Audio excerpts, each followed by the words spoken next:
So it's blessed. It's a struggle since I left China. Life is just not at all what it's supposed to be. It's not at all like the vision that I feel like God told me was for me. And I'm just like struggling with like the reality of the situation. But I know I'm still like greatly blessed. But like, dang, this is not what I signed up for.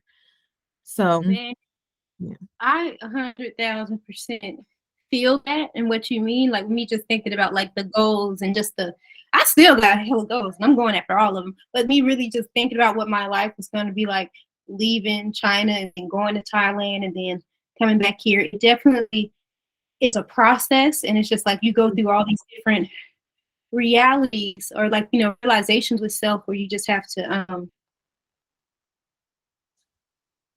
like you said, I was going through the extra I was going through phases, trying to redefine what this experience of life was going to be and who I am now that I'm not there, you know? So, and that is definitely, it is definitely having a struggle and just like something really deep dive, like you have to deep dive and explore with self just to figure out like, okay, even though I'm not doing that, but how can you get back to a space where like you can work on your goals and be this person and do all these things? Because I'm like, at the heart of everything for me is like I still want to explore, I still want to travel, like, and I want to do it and make money off of it. That's where I'm at mentally. I still like so I have so much I'm working on to make that a reality. I want to be happy doing what I want to do. I don't want to force myself to do all this other work and things that I just genuinely don't like doing just because I need money. This is the thing with the world. I hate that. Oh, we have to work to make money to live. Like who came up with this concept? Like 10 out of 10 do not recommend. This is not at all. And I find it so interesting because you go, like, I mean, when you actually think about it, everyone who has money, not everyone, but you see like the really privileged, when they go off and they go to university, they study art or they'll do like semesters abroad and they'll really like follow their passion projects. And I just find it so interesting that it's like when you're not worried about money and worried about when your next meal is going to be or how you're going to be paying your bills, you automatically, like your body just goes straight into the arts. You go straight into poetry and painting and sculpting and all of these really creative and artistic avenues, because that's what we're meant to be doing. Like we're meant to be like outside, naked, eating grapes, like in the wilderness, foraging for mushrooms and like painting beautiful pictures. Like we are not meant to be in an office from 8 to 5, not even 9 to 5, 8 to 5, and then sitting in traffic for 2 hours trying to get home. That is not what God intended us to be here for. And so, yeah, I feel all of that. Period. Like that's a whole word. That is a whole word that needs to be documented and turned into a reel. You need to be putting that out there. Let these people know that's the type of inspiration and motivation they need on this journey. I need to be no, but it's so real. Okay, let's get started.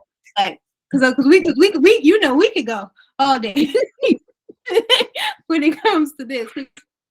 Man. But it's just like where my passion and my heart is. And I'm just like, I know at the end of the beginning of the day, y'all gonna see Essence is gonna travel the world for a whole year, nonstop. Speak it into existence. And I'm gonna document the whole experience, and it's gonna be beautiful. Okay, but now we would like for you to introduce yourself, like tell us your name, how old you are, where you're from, where you're currently located, and like what interests you about travel. Okay. My name is Angelique Michelle. I'm from Pittsburgh, Pennsylvania. I am 30 now. Whew, 30. What interests me about travel? Let's see. There's just so much to the world, right? Like it's so vast. And I just feel like while yes, I've started to call it like the passport lottery, with being born in America, but like being born somewhere doesn't necessarily mean you have to, one, stay in that location, two, accept all of the rules and regulations like of that country, three, relate to all of the customs and the culture and what is the norm here. And I feel like the only way to truly experience yourself and find yourself and explore who you are as a person is to go out to other cultures, other countries, you know, maybe learn a new language and really see what else is out here. Because just because it's the standard for whatever country you're in, for me it would be America, doesn't mean you necessarily have to stay there and it has to be the standard for you. Like if you value higher education, which I do, I absolutely believe in college and university. I don't believe it's something everyone has to do, but I believe it should be free. Oops. America does not believe that it should be free. And that for me is something that just doesn't sit right in my soul, especially when you go to Europe and you see so many countries have like free education, free university. And so for me, traveling is kind of just like seeing what other people from other places are doing and how it relates to your life. And if you're able to adopt some of those customs in a respectful manner to just live a more peaceful, happier, joyful existence. And so, yeah. Wow. Yeah. That was so beautiful. I love it. Okay.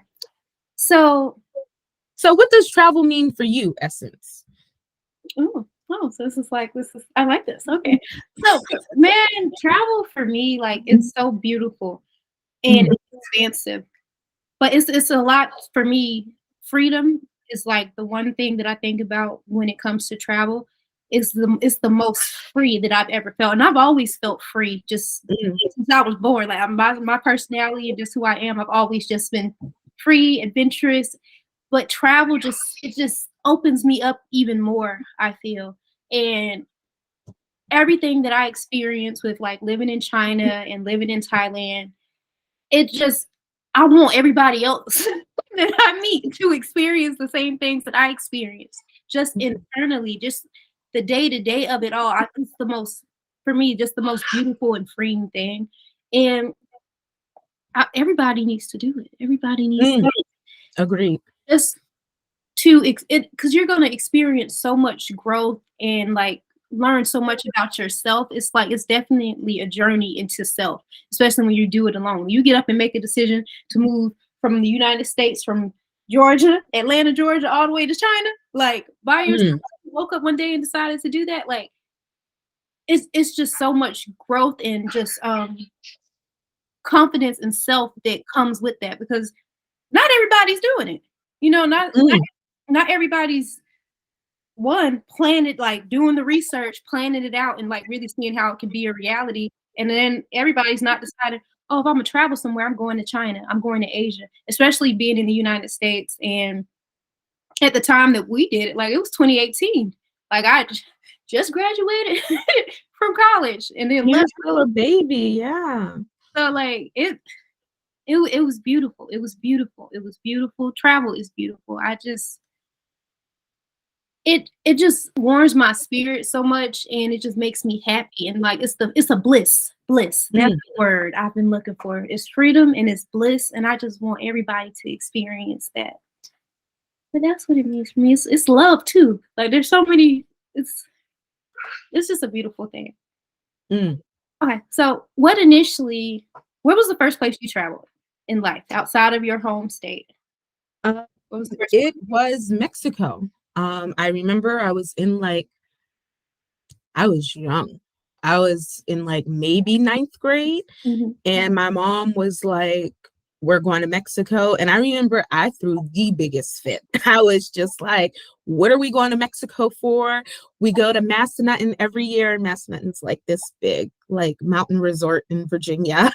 So like I was going places, right? Like we go to Virginia every year. We don't need to go to Mexico. What are we going there for? And my mom was like, no, we're all going to Mexico. No one else wanted to go. It was just my mom. And so it ended up being my grandparents, my mom, her husband, me, my cousin Taylor. So there were 6 of us. She's the only one who want to go to Mexico. We're just like, for what? We go. And I kid you not, my life was just different after that. It was, I mean, we left the resort, but to just hear people speaking another language more than English was mind-boggling to me, because the year previous, I had been taking Spanish for about a year and a half at this point. But the first thing my Spanish teacher told me was, you don't need to learn Spanish. Everyone in the world speaks English. That's what she said to us on day one. And she lied. That lady is a liar, okay? Because that is not true. And I really feel like she set me up for failure, because I was like, everyone speaks English. So that was my first trip. And like, we did all the like touristy things. Like, we had like a private beach on the hotel. We went swimming with dolphins and like just all the super touristy stuff. But I remember we had an all-day tour, and the guy was like, yeah, the chef, he studied in like all of these great places, and he opened up a restaurant in his hometown. So we were on this bus going through what felt like the middle of the jungle. We're ricketing along up this like hill, but the food was so good. It was in this remote spot. There was like no parking lot. And I just remember thinking like, what a different way of life, right? And so then every other year after that, like, we went out the country. And so that's really where I got my love of travel from. Thanks, Mom. Um, but yeah, and so I am a much different traveler than my family is now, that I've had experience. But yeah, it was my first trip abroad, was to good old Mexico. I love that. Like, the first place that I ever went outside the country was to the Bahamas. Like, and because like with that, my mom and my auntie used to take us on cruises when we were like in middle school. Like, I literally was in middle school. The first cruise I ever went on, the first flight I ever took was to Texas. So, and then after that was New York. But my first travel experience, when I say out the country abroad, it was China, but while I was in college. And I remember my freshman year of college, I had my English professor, Kayla Reed. I really loved her. She told me, like, she loved my writing and everything, and she told me, she was like, have you ever considered studying abroad? And I looked at her and I was like, I would never do that. I'm not going to leave my family. Because, like, I was like so closed-minded and off to it. But that next year, they and through the email, like the university email, school, college email, they sent out something. It was basically an opportunity to study abroad during the summer, and they paid for it. And I was like, "Ooh, that sounds cool." And I was looking at the list of places they had available, and I saw China. I was like, "Oh, I want to go to China." Randomly, out of all the places on the list, I was like, China sounds interesting. They paying for it? Why not? You know? So that was my first place ever going out the country, my sophomore year of college. It was right before my second year of college that summer. And I was so not open to actually being there. And I don't know, I wasn't like, I enjoyed the experience being there, and like, cause like we went, it was like girls from my school and Morehouse guys, but I wasn't open to trying the food. I wasn't open. I just wasn't happy. But that had more to do with me internally as a person during that stage of my life. But then once I graduated, I was like, I knew I wanted to go back abroad and go back to China. I think I just didn't want to go back to the province I was in. That's really because I was like, I chose Shanghai, and I was like, oh, this is it. It's different. It's different. Shanghai living is different. Yeah. Yes. Okay. Also, I'm a whole liar, because my first trip abroad was definitely to the Bahamas. You said Bahamas. I was like, oh wait, I did go on a cruise. Just kidding. No. But the only thing I remember about the Bahamas is my mom bought me this set of blow pins. And I remember just like blowing, and that was before they had the foot pump, just blowing and like coloring pictures with the blow pins. I remember nothing else. So I still claim Mexico. That is hilarious. But sorry. Okay. So For everyone who doesn't know, Angelique and I met while we were living in Shanghai, China. We went in, like, we ended up working for the same company, met in the, they gave us housing for like the first 2 weeks of us being there. I think it could have been extended to a month or whatever. But that's where we met. And we decided to become roommates. Marcus set me up. Yep. Yep, sure did.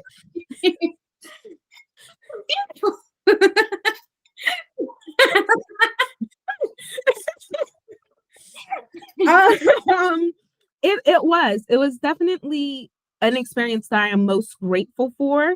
I mean, it definitely had its bad moments, but the good moments were like good, and I feel like I learned so much. Like, I randomly last night decided to rewatch some of my old vlogs, which I've never done before, because I feel like watching myself on TV and listening to my voice is so cringe. But you had said something in this video, and I wrote it down because it was like, it was impactful then, but I mean, you were saying a lot of stuff back then.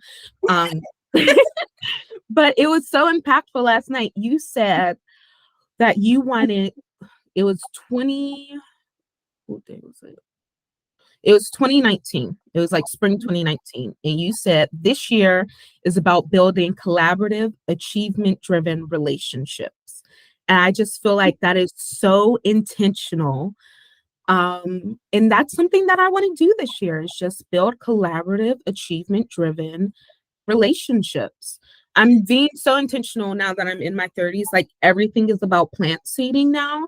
And if it doesn't benefit I guess, my greater purpose and my greater cause, I just don't want to do it. I love that. And that makes me so happy that you even, like, that touched you. Ooh. There's a lot of things that I got from you that other people are like, ooh, because like I'm mono-milling grapes now just to like give my body a reset. And my pappy's like, she made that up. And I'm just like, dang, my grandma was like side-eyeing me and she eats a chicken wing, and I'm just like, but yeah, no, there were a lot of good things that I feel like you taught me. And so yeah, you were just like a blessing. But I would never live with you ever again in life. But like, you were amazing. You were hilarious. No, but I loved our time living together. We did have like our moments, but like I really love the friendship that we were able to cultivate, and just that it was just perfect. Like the timing that we were existing and living in the world, and like that we were there. I love that. I think it was beautiful. God did that. We were meant to meet in life. We were. All right. So now I want to know, what do you feel it means to be a Black woman or a person of color, and how does that how do you feel as though that is seen or interpreted while traveling or living abroad? I think one, it depends on where you are.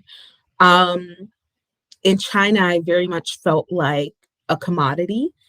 I didn't feel like I was being respected or taken seriously in the workplace.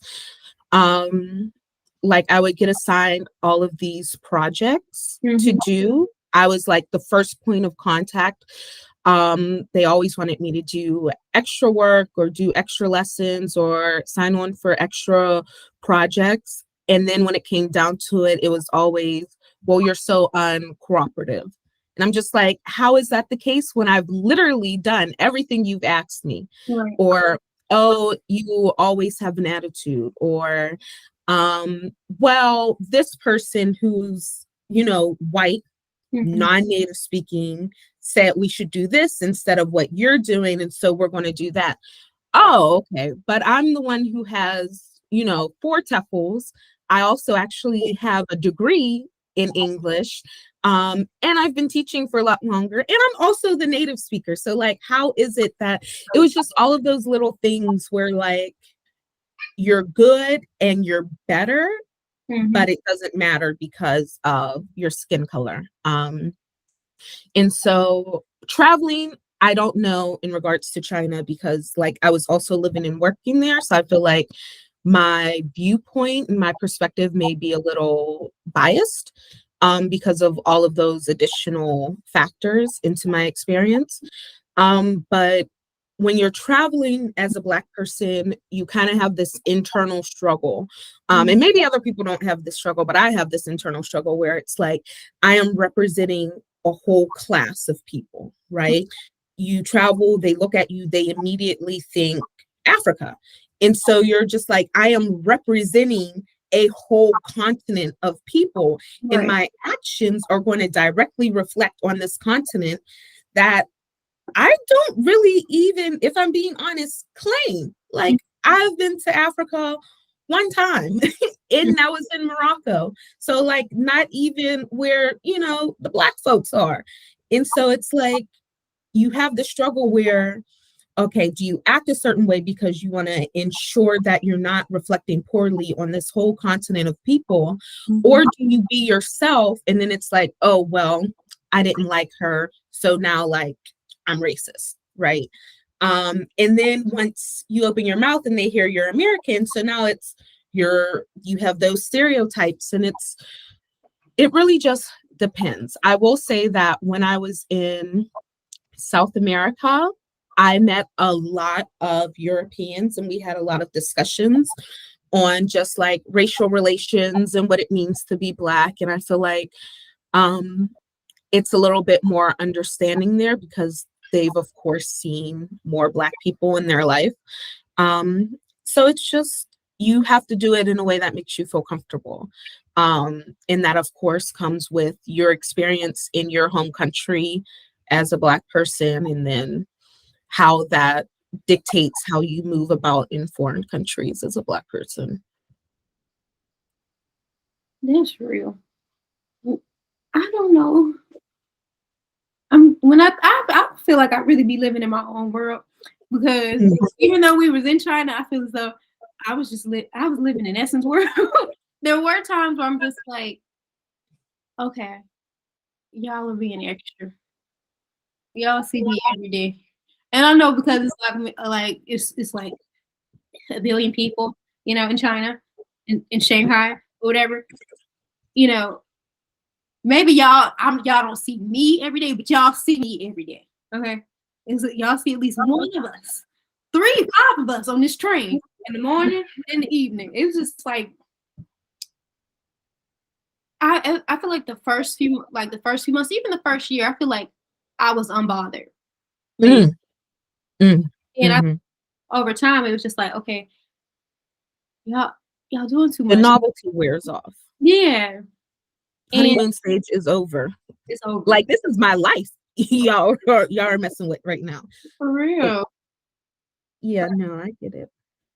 But all in all, it is something I feel as though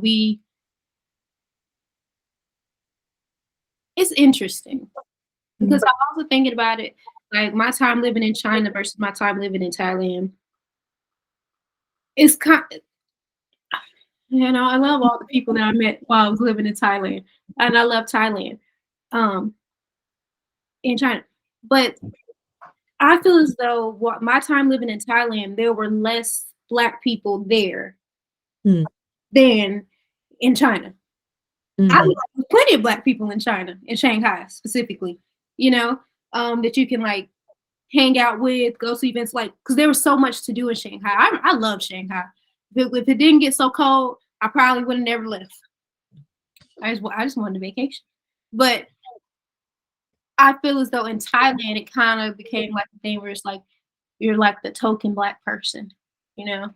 And I don't know how else to put it because it's not like you're just with Thai people, you with like all the other international people too, but it's just the way, it's just a particular way that people I met would just would approach mm, and just what like just how they would be with being around Black people. Of course, everybody just seems to just really just love us. mm, You know, I'll definitely say that. But it's just very interesting how they try to engage with us culturally with how Black people are, you know. And I'm just like, we aren't monolithic beings. We're all like so different. And me being who I am, it's just very interesting. It's always a different, interesting experience. You never know what you're going to get from the person approaching you, you know. So that It's in yes. It's as if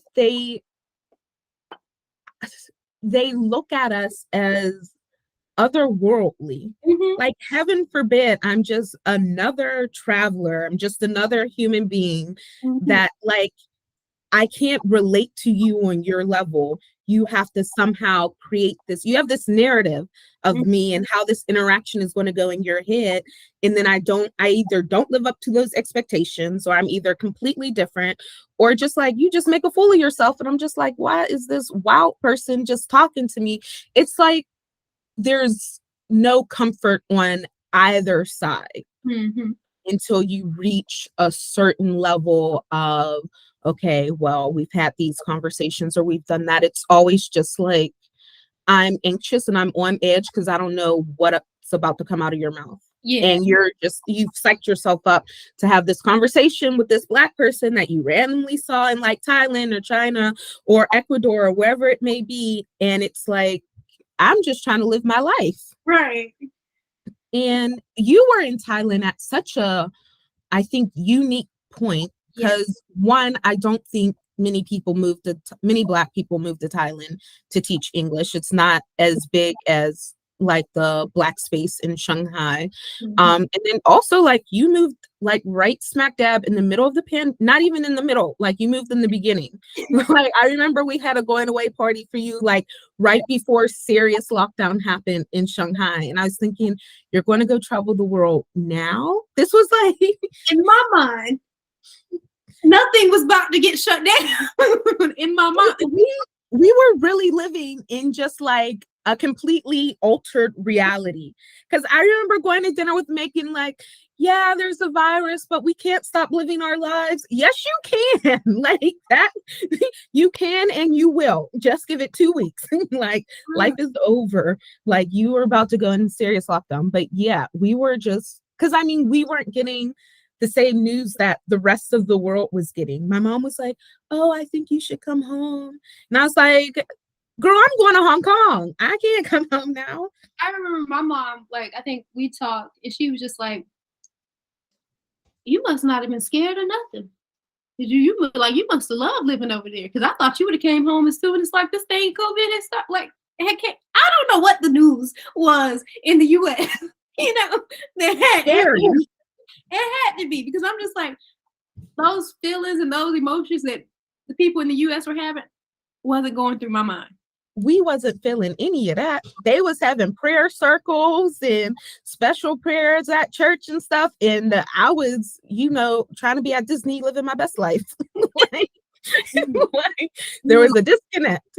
And then we got in lockdown and we was like, oh, like, yeah, ain't nobody outside. I feel like it still didn't make sense in my mind, even at the point, because, I didn't go anywhere on holiday for Chinese New Year.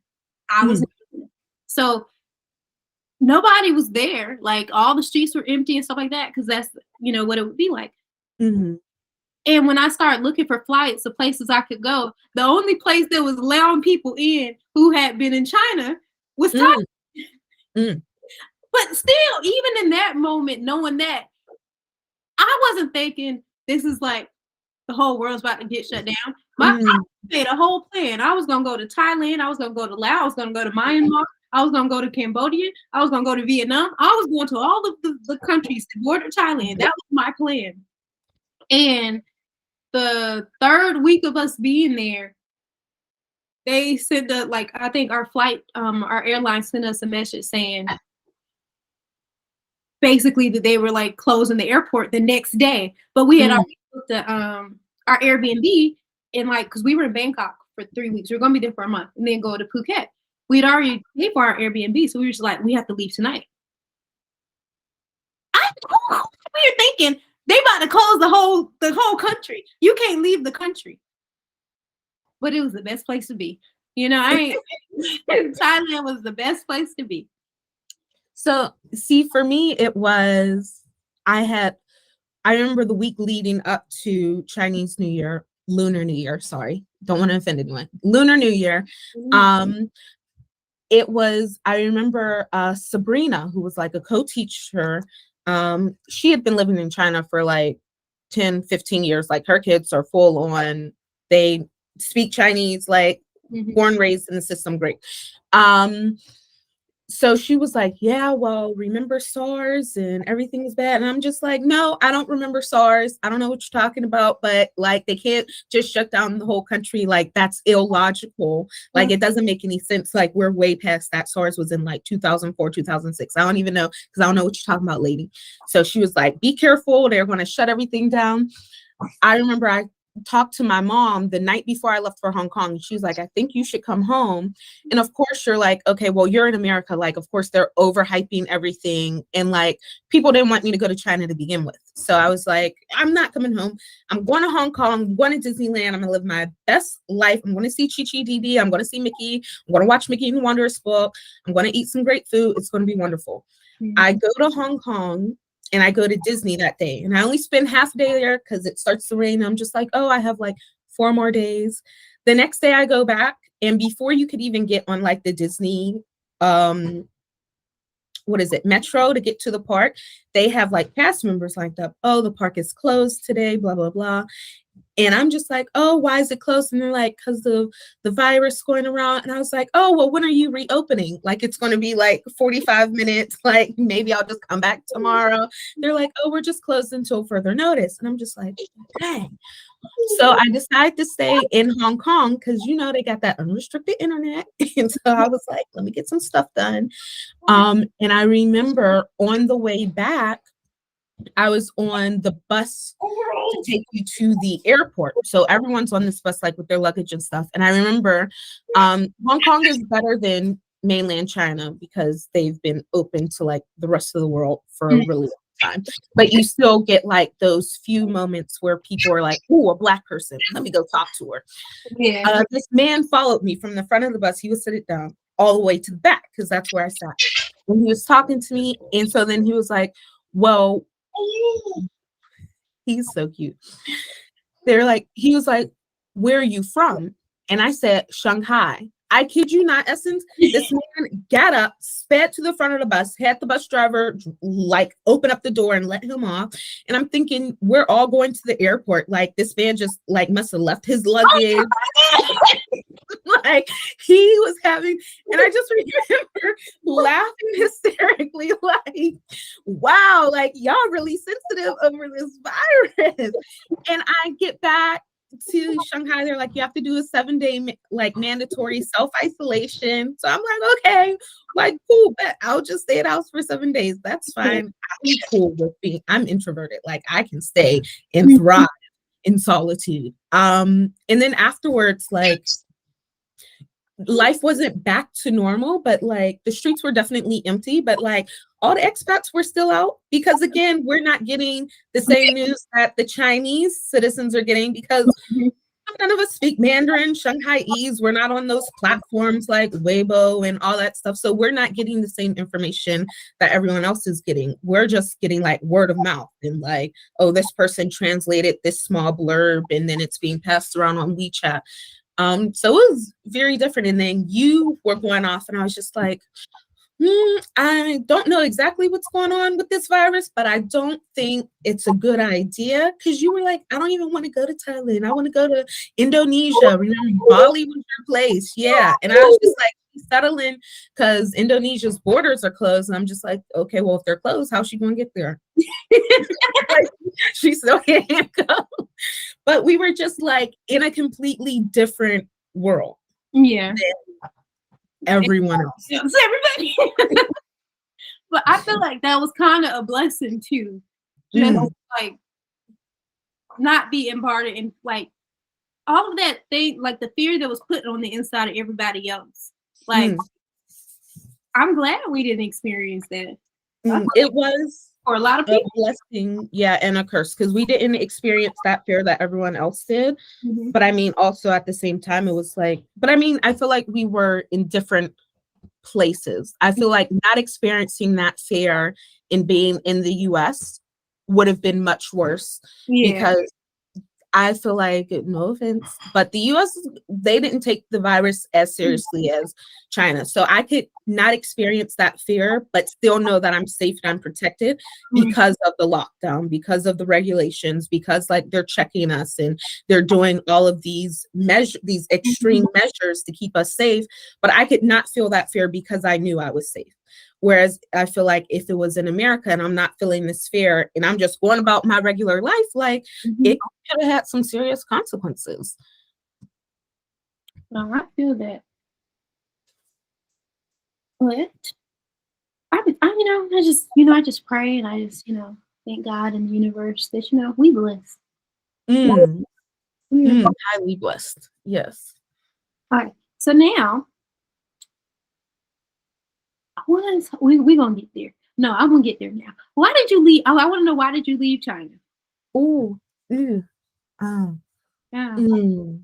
Mm. Um, I was deeply unhappy and fed up. I had originally only planned to stay for the first 12-month contract, but then I moved to the kindergarten and I thrived that first year. And it's really because my kindergarten was in such a disarray that they really left me alone that first year and I was able to just do what I want. Yeah. Um, and my kids thrived in that atmosphere. My Chinese teacher was always away doing stuff for the kindergarten. So really that first year, even though I only had two 15-minute classes, I was with my kids all the time. And so they were in a strictly English speaking environment for most of the day because my Chinese co-teacher was away so much. And the school latched onto that. Latched on Mhm. that my kids are outperforming and outspeaking kids like 2 levels up. Because I mean, there's no Chinese influence in here. It's me and Mama Lao Shi. And Mama Lao Shi doesn't speak English. I don't speak Mandarin or Shanghaiese, and I'm leading and instructing the kids and everything that we do. So then they saw that, and the second year it was, you have to do this, you have to do that, you need to do this, we need you to do this, we can't, like I was being taken out of the classroom so much, and then it started becoming doing things that were performative Yeah. and not educational or instructional. It was like, show the parents, show the rest of China, the rest of the neighborhood, how good our kids are, but they're not getting value from this, right? And there was just an influx of staff all the time. And the pandemic happened and they didn't pay us. Mhm. So I'm like struggling because like we're in a pandemic as well. We're not getting paid February, March, April, May. We go back like end of June. So like you didn't pay us for all of that. Like I have bills, like my rent is high because I'm a foreigner in Shanghai and they know I'm supposed to be making bank, but I ain't making bank because y'all ain't pay us. Right. Um, and so that was irritating. And then it was just like I got tired of feeling like I was being othered so much. And I'm being othered and people are expecting so much out of me, but then they're not respecting me as well.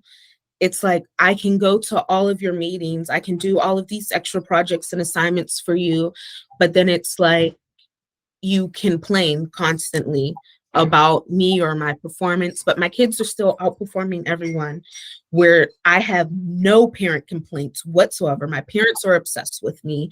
And then it was like, okay, so I decided I'm going to go home at the end of this contract.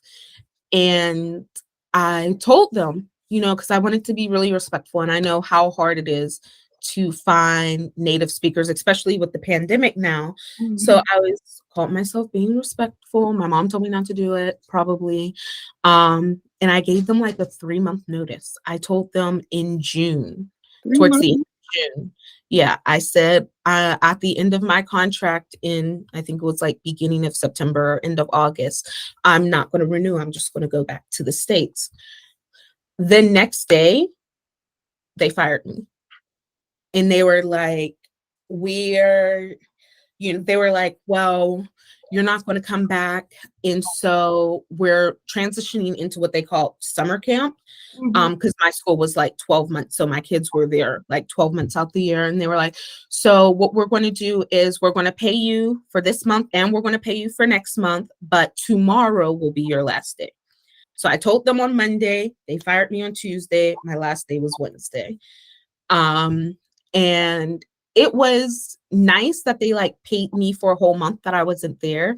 But also I was just like, who's to say you're really going to pay me? Because I'm going to be back in the States by then. Right. So then from there, I had 2 weeks to like pack up my life, find somewhere to live like in the States. Cause I was randomly coming home. I thought I was going to have like 3 months to like get all this stuff sorted.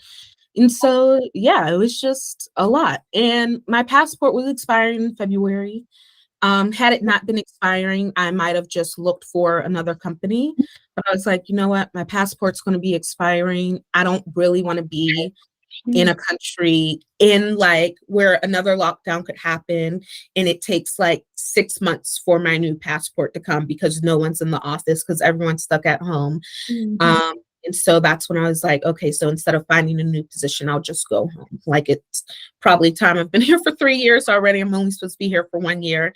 So yeah, that was, yeah. And it was like, I remember crying. I was so devastated because it's not about the job. Like, forget y'all. I don't care about like the school or the company or other teachers. Like, that's fine. We're all adults. But it was like, I was missing time with my kids. And like I'll have 3 months to like say goodbye and bond and we'll do all these great things to now you have 1 day. And so yeah, that's why I left. And I guess how I left too. Yeah. But yeah. It was just I think it was time. And then I go back now and I'm just like, oh, I need to move back to Shanghai. Like I need all the good food from the spots I know. And like, I don't know why Indian food just hits better in Shanghai. I can tell you, like the best food I've ever had was in Shanghai. Yeah. So I be thinking like, I gotta get back there. Who's hiring? Like, and I'm like, be for real, Angelique. Like, be for real. No, I feel that. So, okay, what was your favorite thing about living in Shanghai? I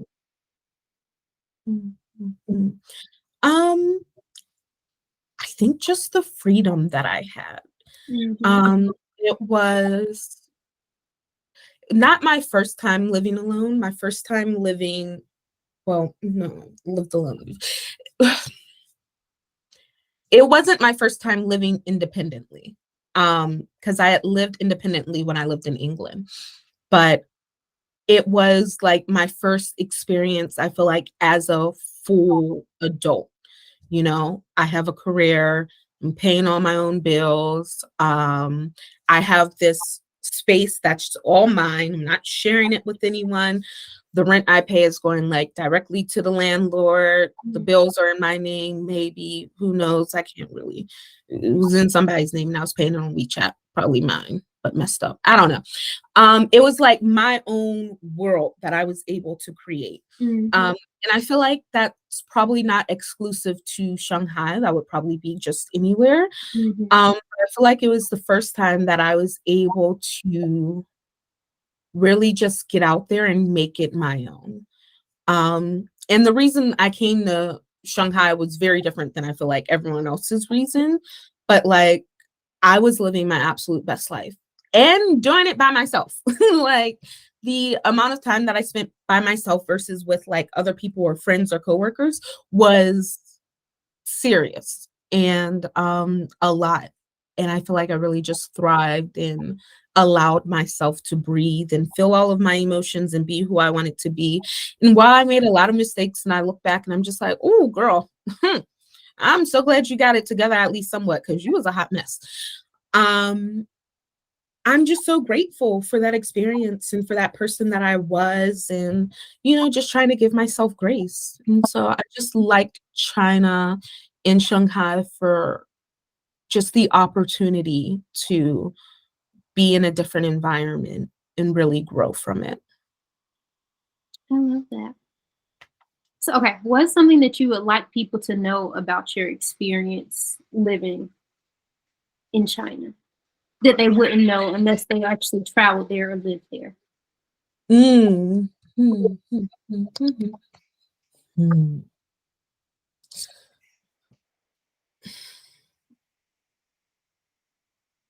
I don't know. I feel like that's really hard because I feel like when you went to China, was there like a culture shock for you? Did you have like a rough adjustment period?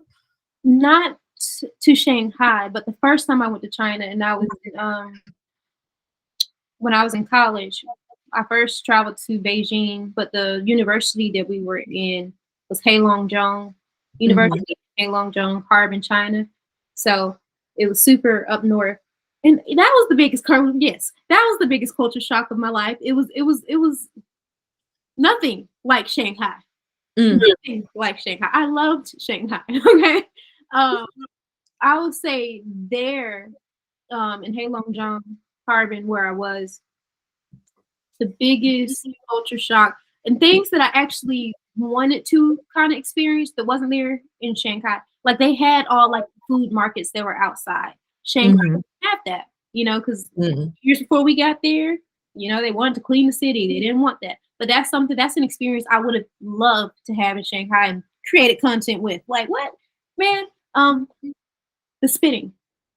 I don't feel as though I really experienced that in Shanghai Mm. in the way like in Harbin, them grocery stores, it'll be people who would do it in the grocery store. On Mm. like Mm. it was on another level. Okay. Like Okay. that Okay. level.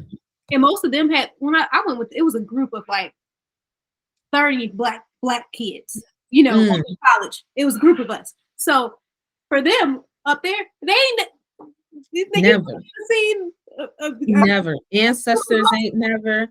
The kids ain't never. They ain't never seen that many black folk before.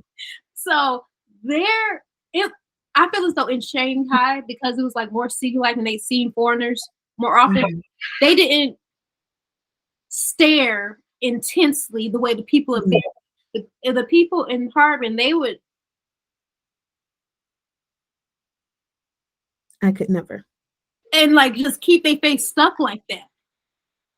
Like so that was a thing because it's like they ain't never seen us. We ain't seen y'all either. And nobody there spoke English. So that was Mhm. well, we were in the areas we were. No one spoke English besides the person who was teaching our class, and I would say it was shaky. Okay, um, but all like the food market they had they had everything like the live squid that people was eating. It was a lot of things that is what made me go vegan. Okay, that experience. Yeah. I went vegan when I came back when I came back to the United States. That is what that led me on this journey. that whole experience, it was life changing. I definitely will say Mm. that it did spark more like adventure in me and like I wanted to go back to Asia. Like Mhm. I started doing research on Asian culture. I started taking Chinese class like language classes. That's what I was studying in college. Instead of Spanish, I was taking Chinese. Like it really sparked something deeper in me. And I love it. Mm. And I knew that I wanted to go to Indonesia. I knew I wanted to go to Thailand and all these other places. Indonesia is still on my list and I'm going. Okay. See, for me, yeah, my first experience in Shanghai. But I've never really like in my life, I've never experienced like culture shock. Mm-hmm. Um, it's always just been kind of acceptance, like, oh, they do this differently here. Okay, cool. Or like The window. irritation, like, ooh, this doesn't make sense. This is so illogical. like the windows being open during the wintertime? Oh my gosh, all the time. But let me tell you, I found something out last week. That's where, you know, the big radiators and like all of the old houses are. Uh-huh. That's where that comes from. So like back in the day, like decades and decades ago, like in the US, it was also common practice to have all the windows open in the winter time. And that's where like those big radiator heaters come from, is to combat the cold air coming in from the window.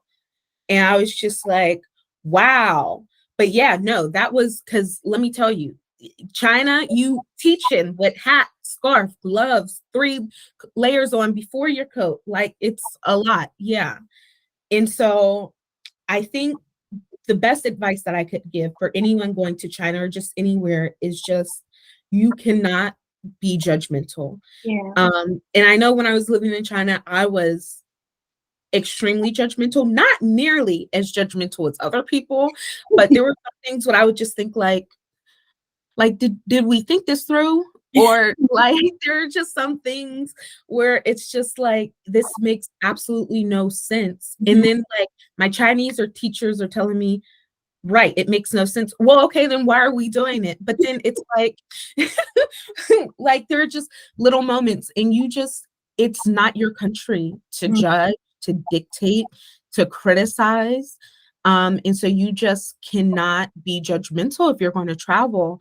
And I find myself now being so protective in of just China and like people criticizing it. Well, you're saying this about China, but let's talk about your country. Or, you know, let's talk about Belgium. Let's talk about France. Let's talk about Switzerland. Like I'm so I will debate anybody about China. I don't care. I love China. Okay. And it's like, while we over there, we just like, well, why are you doing this? And explain this to me. Why is this the law? Or like, this makes no sense to me. Like, you need to do it better. And then the moment you step foot outside of China, can't nobody tell you nothing because you ain't over there. You haven't lived it. And then it's like, yeah, you get so defensive and you just defend the country so much. But it's because you've experienced it. And like, yeah, it may not make sense to you, but it makes sense to 1.7 billion people. And so like until your house is in order, you can't talk about nobody else's. I loved Shanghai. It was the most efficient city ever lived in. And there's so clean.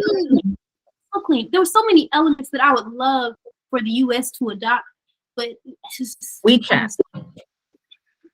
I just need everybody to get on that WeChat train because it just doesn't make any sense that I got to go on TikTok and Twitter and sign in the banking apps and like pay my bills with these companies directly. And like I need you all on one platform, please. And thank you. Like That's it. So many things. Just being able to scan, like I feel as though the US really thought they was doing something with like you scanning the QR code and like, oh, you can pull up a menu.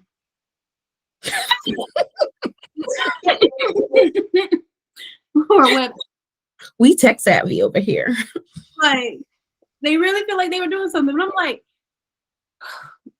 do y'all just not have the people like to do it? Because I'm like, there's so many things like I just the US gets on my nerves because it really makes people think that like we're so beyond and ahead of these other places. And it's like we're so far behind, especially when it comes to technology and automation. But they think that because they've never been anywhere. They don't realize how different it is and how far advanced other countries are, and especially countries that they look down upon, like China. Like, okay, you're talking all this mess. Meanwhile, the way I get into my building is through facial recognition, right? Like, come on now. Like, so they just don't know. And I feel like you don't know what you don't know. And so you really just have to travel to experience those things. Because how would you know to look up how to get into a Chinese building because you're not thinking like that. You're just thinking, oh, well, I got 50 million keys and one of these keys is going to open this door. And yeah, so you just don't know what you don't know. And so that's why travel's so important. It is. I loved ordering stuff and being in the little boxes and I could just scan and open it. You could I just need my phone for everything. I didn't have to carry cash ever. Like you scan to get on the metro, you scan like you just it was just so convenient and so efficient. Like they really created the city to make people's life easier. You scan to ride a bike, like Alipay bikes, yes.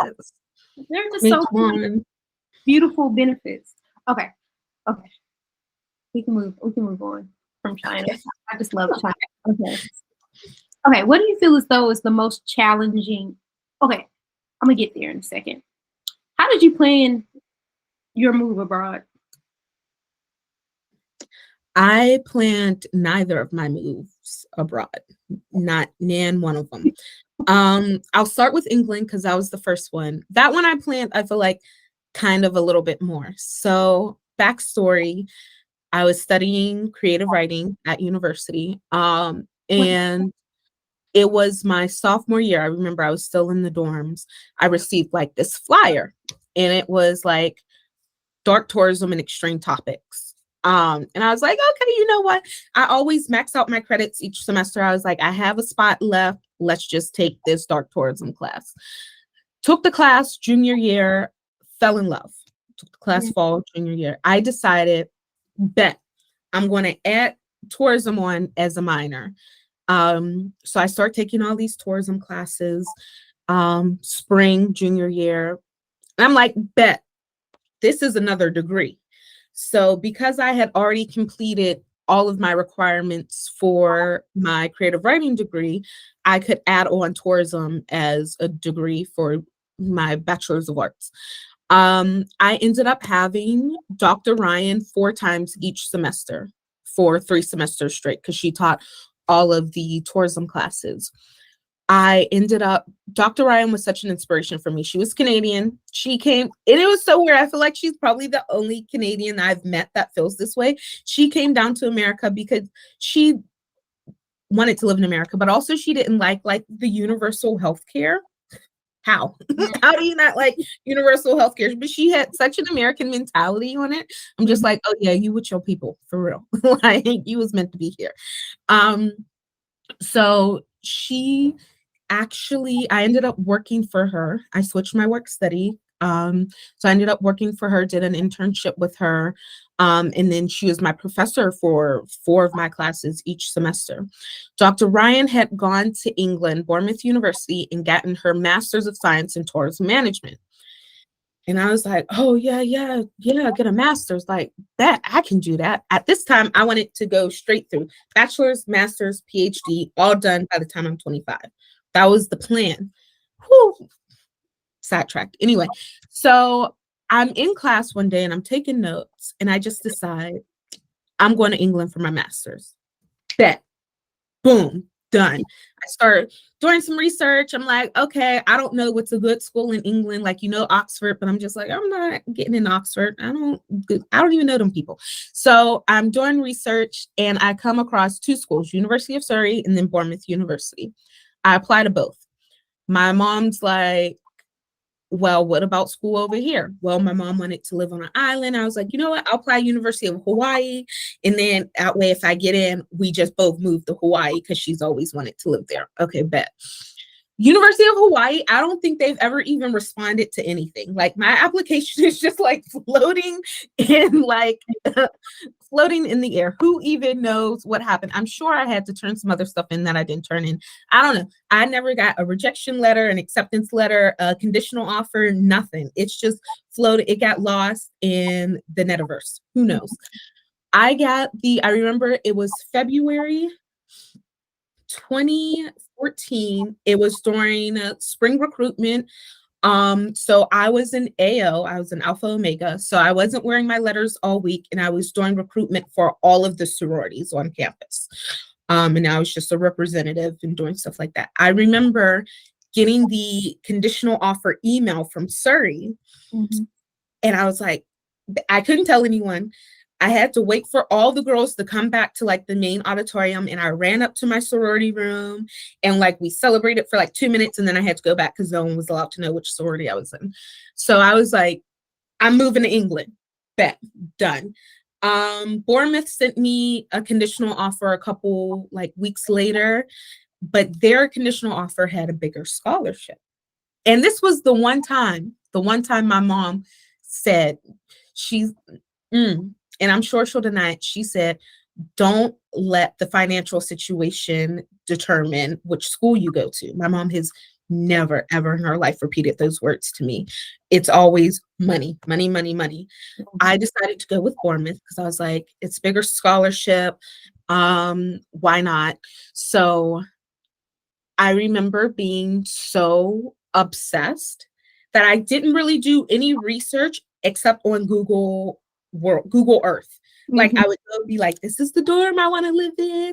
And there's an Asda right across the street, and that's the train station. And they say I can take a bus right here and it'll take me to like my classes. That was it. I didn't do any research on like what it was like living in England, what it was like studying in England. I did nothing, just Google Earth my life and looking at accommodation photos like, oh, this is what my studio is going to look like. This is how I can decorate it. It was nothing about culture, life, studying, none of that. Um, and so I thrived on Mhm. that. I was like, oh, yeah, I love this. Living abroad, living my best life. And that for me, I think that experience is what dictates how I travel now. I'm such a slow traveler. Mhm. Like those week-long vacations, cool bet, but like I prefer to stay in one location for a Mhm. very long time. I'm such a slow traveler. So I didn't really prepare for anything. It was kind of just like I made the decision, I applied to a couple schools, and then Google Earthed it. When I moved to China, Mhm. it was even less than that. I was like, I'm fed up at work. I went onto Bournemouth University's job board site because I was alumna, and so I had access to it. And I remember the first job posting was like, teach English. I was like, bet I know English. Right. So I sent an email with like, I think 30 minutes to spare on the deadline. I Mhm. sent an email with like my resume. I got a call. It was from, it wasn't from Kid Castle. It was from like, like a recruiter. Mhm. And they're like, well, where do you want to teach? And blah, blah, blah. And I was just like, oh, well, if I'm going to be in China, I want to teach in Shanghai because of Disney. Bet. Yeah. Set me up the next week, had an interview with, it wasn't Bill, it was, who I was know. I can't even remember his name, but I know about looking my email right now because I. yeah, it wasn't Ian, but it was the guy who was in the sweater with the other guy, yeah, it was him. I had an interview. 2 weeks later, I get like my contract and stuff in the mail. And I was just like, oh, I guess I'm moving to China because they didn't ship me this thing. Mhm. And so, Gotta find his name. yeah. You know, I reapplied for Kid Castle No, in you didn't. 2021, and I was supposed to do a new interview. Cause at the time, when you left China, the only way to get back in China, you would have to go through, Mm, right? Like I would, of course, wouldn't want to work there, but only those type of schools was letting yeah, people. for you to come over. Yeah. And then you gotta find a new job and quit. Mm-hmm. That's what you was gonna do. That was gonna be the. I had planned it out in my head. I knew exactly what. You just kidding. Because remember that year we went, they were like, oh, if you don't fulfill your contract, you have to pay us back this money. And I'm just like, I'm pretty sure that's illegal. It was illegal. And the next group of people didn't have to do that. But yeah. Nathan. Yes. Yeah. And so yeah, interviewed. I was supposed to go in April. Mm-hmm. Didn't go. My work was this is how I've always had a habit of not valuing myself the way that I deserve to be valued. Because I mean, your girl has 2 bachelor's degrees and a master's, and I'm like working at the front desk of a hotel. Like, excuse me, they were so short staffed that I That's. just felt so bad Mm-hmm. leaving them that I kept being like, oh, I can't make it this month, or let's start visa stuff later. I Mhm. didn't go. And that's how I ended up in your group in September, because I had gotten hired like at the beginning of the year. And I was supposed to be there in April. And I was just like, I can't leave these people. Eventually, I just had to have a talk with my boss, like, I'm so sorry. Like, I will be back in 6 months. Lie. But there's this opportunity and I would really like to do it and just take a sabbatical. Lie. Because I ended up staying for the full 12-month Yeah. contract. And then yeah, I just never went back. But I just felt so bad because it's like people were like leaving left and right, and there's such a high turnover rate. And I mean, when you look back on it, it's just like, yeah, you're being valued, but you're making yourself so irreplaceable that they're not Mhm. promoting you into these higher positions because they know you're the only reliable person in this department. And Right. so I was working, like, I got hired for second shift, then I was um able to do third shift and do like night audit because our night auditor had to have surgery. So I did that. And then I was able to do first shift, but then it was never like, when I interviewed, you said that I could train in all these departments and that these positions were coming up. It was never like a good time for me to train or go to other departments because the front desk was always so short staffed. I'm just like, well, this wasn't the deal that we had made. And so that's why I went onto the job board to find work. And then it was just like, teach English in China. And I'm just like, okay, bet. I have nothing else to do. What advice or would you encourage, two-part question. Would you encourage people who want to like possibly live abroad to teach English to go that route? Or what advice would you give someone? Um, I advise people all the time to teach English, especially in China. Mhm. Um, when I was in Ecuador, I was talking to Pablo, and he was like, he's about to graduate this year with his bachelor's. And I was just like, look into teaching in China. I sent him like a bunch of resources, and I was like, I was living my absolute best life. One of my coworkers was from Ecuador. Like, the pay is ridiculous, especially compared to like what you're getting paid. You're young, like the world is your oyster. This was an avenue I went. This is how I did it. This is how you can do it. Like, absolutely 10 out of 10 do recommend 100%.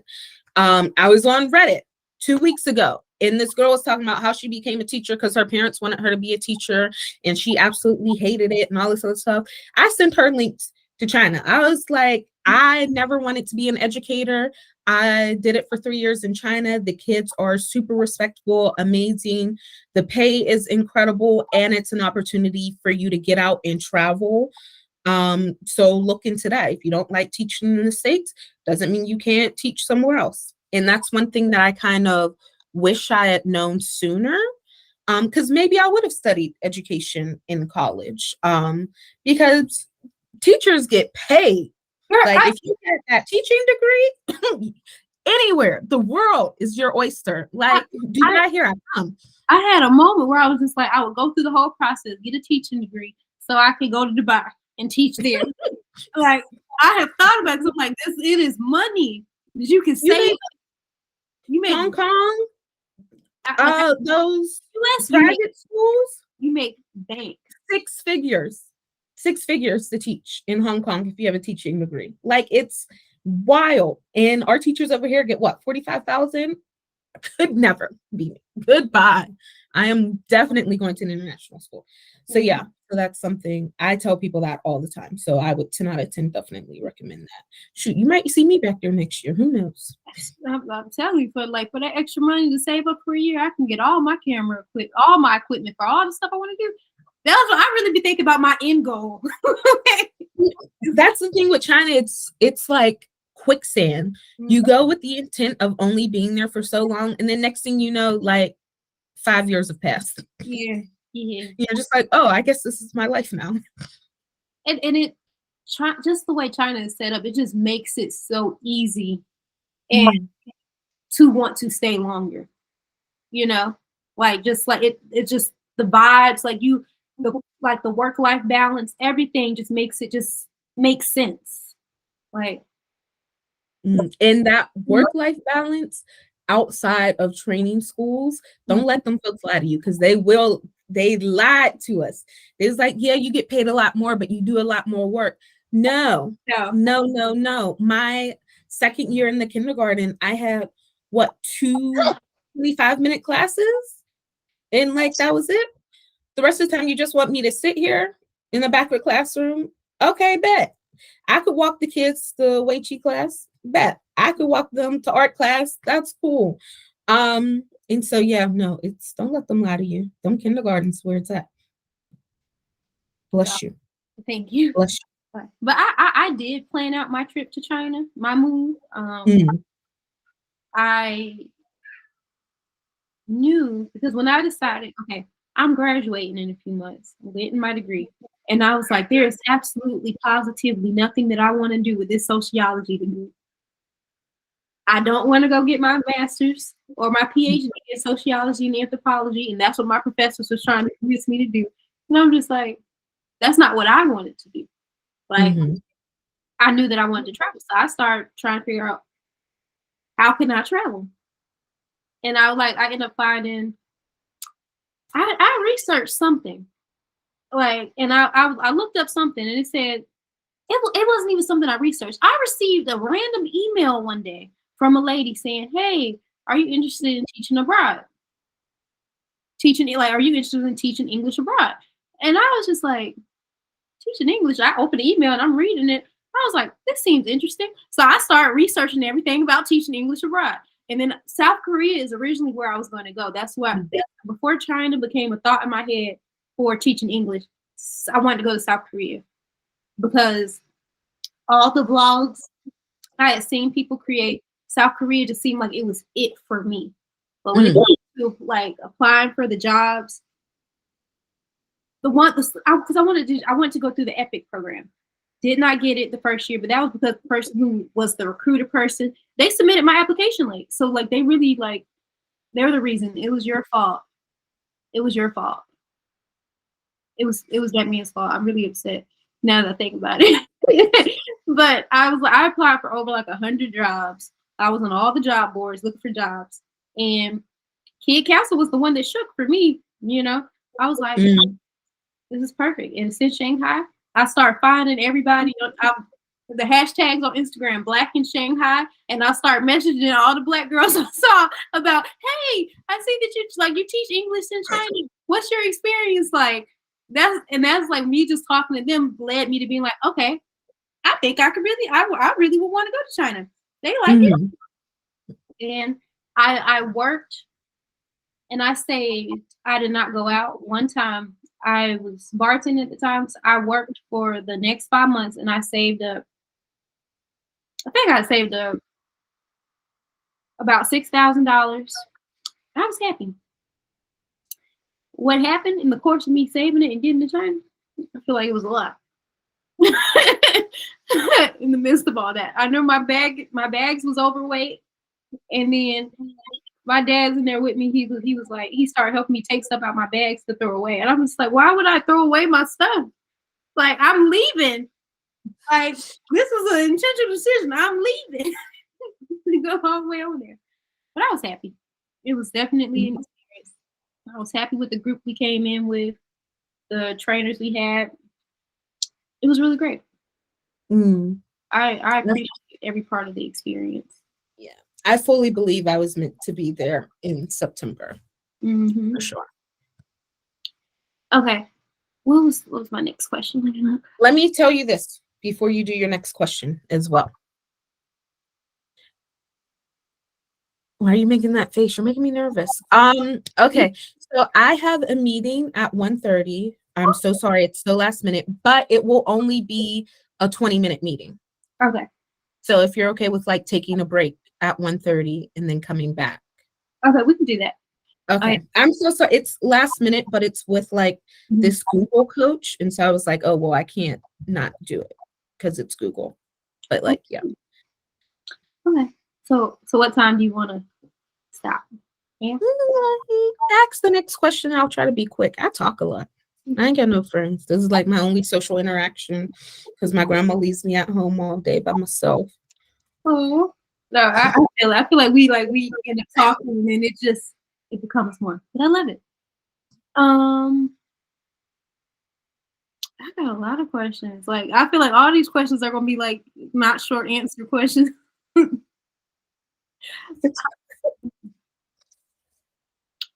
Did you have any expectations or preconceived notions about the culture, either England when you moved there or China before moving?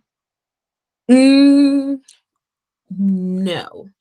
I think with England, I kind of like learned the lesson because I moved to England with 9 bags. I was like, I don't know where I'm going to get my hair products at. I Mhm. don't know if they have like fat people in England. So where am I going to get my clothes?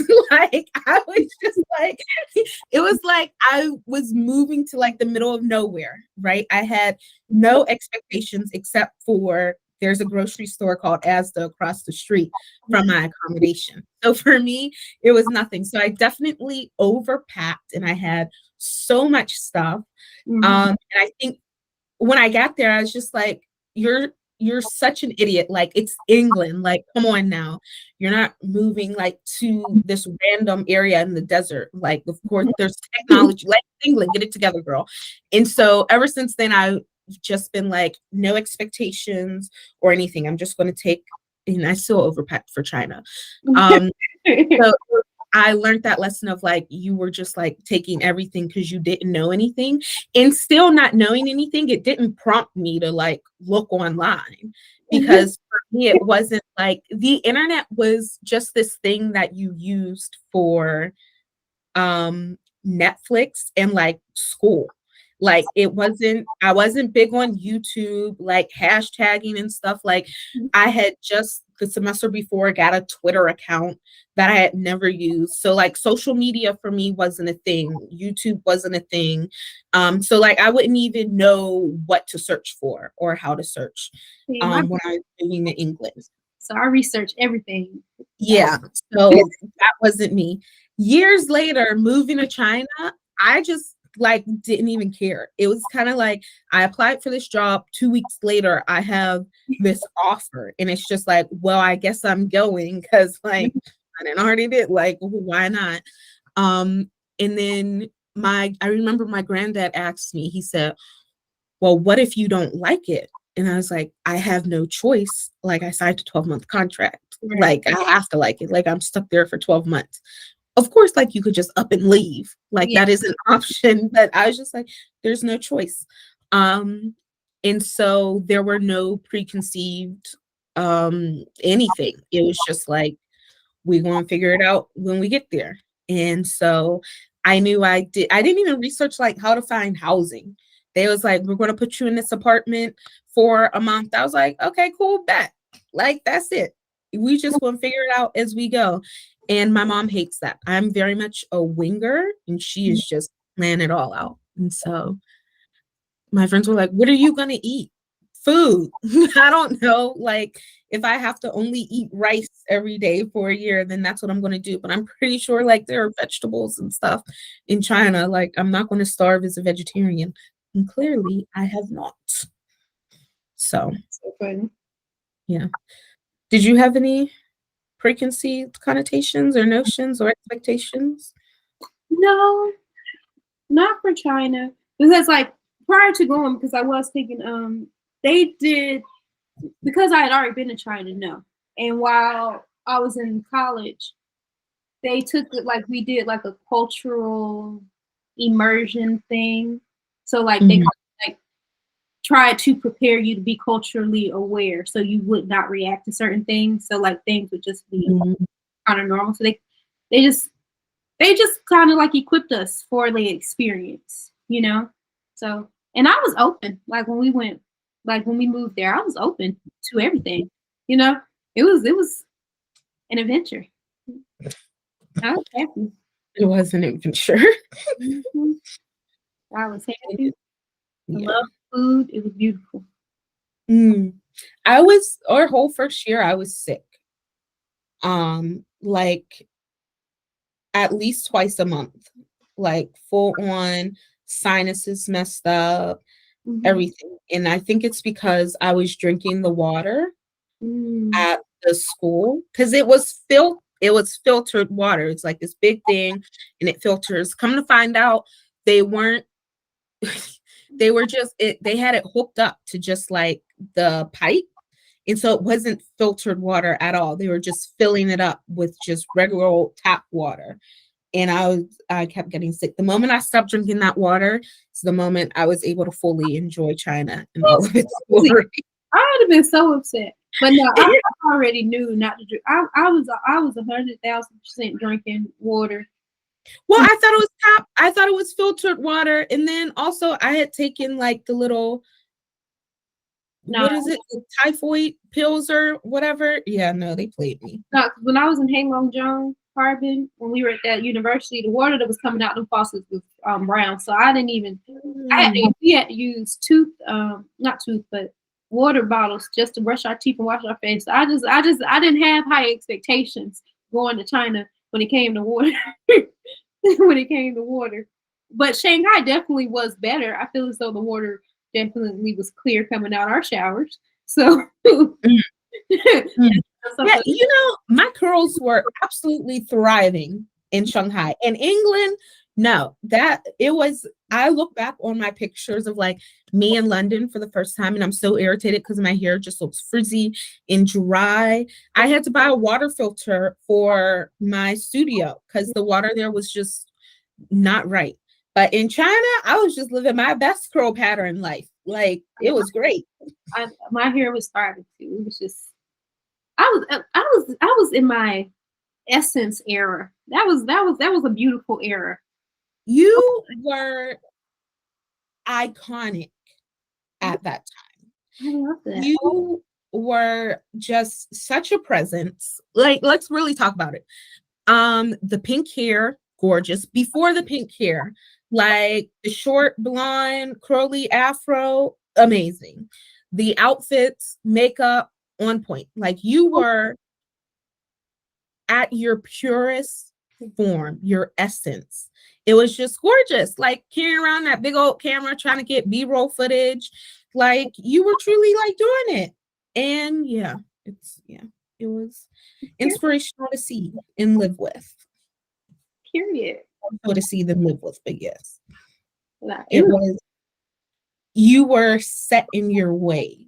And when you say like I was living in my own world, you absolutely were. Because the stuff you were doing was illogical and did not make sense. But you had such a presence and you just knew what you wanted and how things were going to work out. And you just weren't taking advice or input or opinions from anyone. It was like, this is what I want. This is what's going to happen. And like, that's it. And it was just like, you just had this presence of like, I want it. I'm doing it. And there's no discussion whatsoever. I'm just giving you a courtesy of informing you so you can bear witness to the greatness. But it was just like you were just on a whole nother planet. And it was like, couldn't no one do or say anything because it's just like, well, what are we going to say? Nothing. Like there's nothing to say. You were just, yeah. It was great. that is hilarious. That is hilarious. I want to hear everybody's like. I want to hear everybody's viewpoint of who else was. Because that is hilarious. But look, that's great energy. I and parts of me, I'm just like, I want some of that fire back because I would be creating content every day. Right now, I'm not like in the way that I want to. Like, but it has a lot to do because I got this job and because I do so much for. I'm cut this part out the video. I just do so much, like because I'm in this digital marketing manager position for this company that's based in the UK, and we have meetings like every Monday, Tuesday, Wednesday. So I just feel like I do a lot. I don't feel as though I'm as appreciative. I just do, she's as appreciative as she should be. I feel as though she communicates as well as she could if to have been having this business for 11 years. I feel as though her communication could be a whole lot better. Speak on it. God bless. I'm just about to start going around my city and finding just content creator jobs because I realized I don't want to do what I'm doing for a whole lot of people. I just want to do for particular type companies. And I really just want to create people's content. I don't want to do anybody's marketing. I don't want to do it, social media management for anybody else. I just want to create people's content. That's it. And then like offer my my products and services, market all that, and run my money up and travel. That's all I want to do. I hear you. Okay. But I know you have to hop on your meeting. Okay, yeah, let me do that. And then I will just shoot you a message on Instagram when I'm done. It'll be like really quick. All right. But you know, your girl gotta get a job. So I feel that's what I'm gonna go work on. All right. Okay.